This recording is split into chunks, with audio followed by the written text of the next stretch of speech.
Pernah nggak lo dengar kalau Titanic bukan sekadar kapal karam?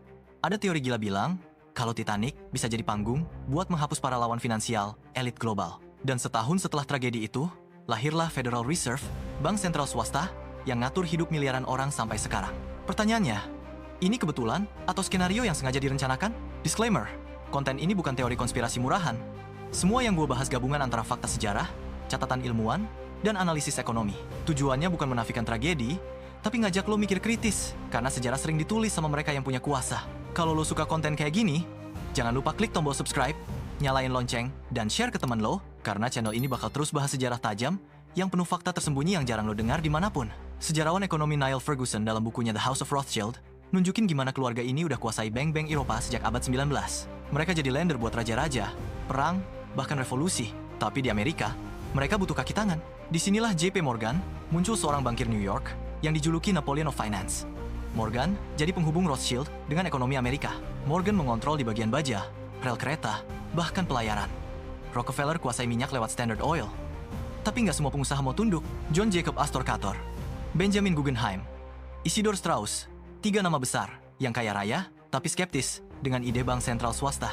Peneliti G. Edward Griffin dalam The Creature from Jekyll Island nyebut, banyak pengusaha emas dan industri menolak sistem hutang berbasis fiat money. Dan ironisnya, 3 tokoh itu tewas di Titanic. Titanic bukan sekadar kapal.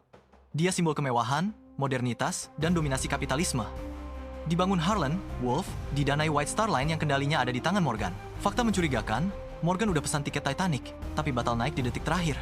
Sementara musuh-musuh finansialnya justru berangkat. Sejarawan Robin Gardiner bahkan menulis teori kapal kembar kalau Titanic ditukar dengan RMS Olympic demi klaim asuransi. Entah benar atau enggak, tapi jelas ada yang ganjil. 15 April 1912, Titanic karam. 1.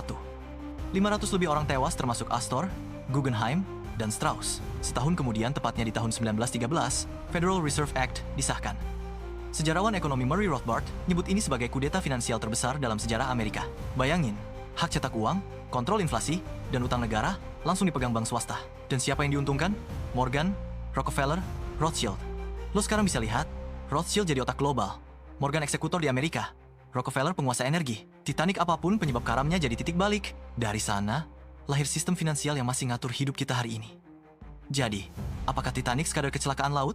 Atau skenario besar yang direncanakan? Kalau lo setuju sejarah, harus dikupas tajam dan tanpa basa-basi, klik subscribe sekarang juga. Di part berikutnya, gue bakal bongkar gimana Federal Reserve dipakai buat ngubah Amerika jadi mesin perang dunia.